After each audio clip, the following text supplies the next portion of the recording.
मोहब्बत मोहब्बत मोहब्बत मोहब्बत।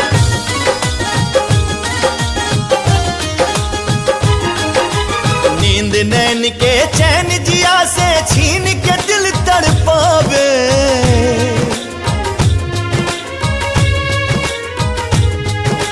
नींद नैन के चैन जिया से छीन के दिल तड़पावे, छीन के दिल तड़पावे।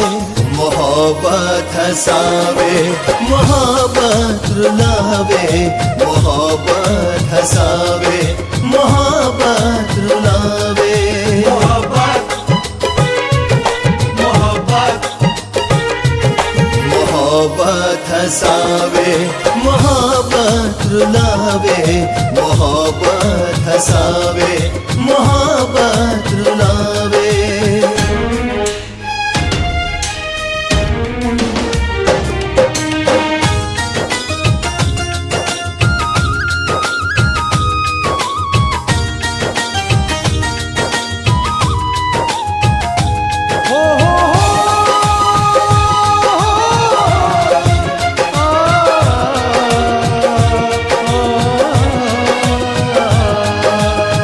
दिल के खुला आसमान मोहब्बत, रब के हाँ वरदान मोहब्बत।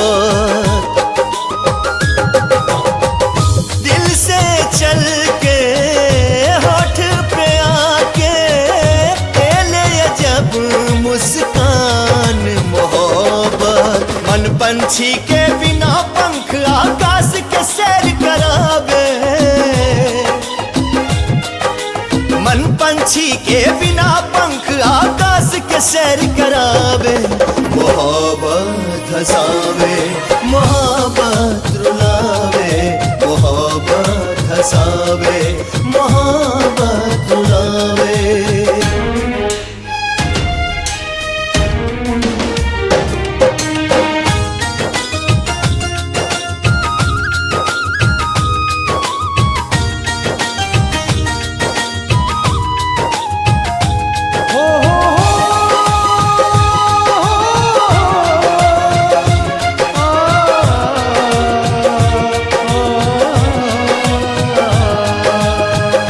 बिना पाँव के डोले मोहब्बत, बिना कंठ के बोले मोहब्बत।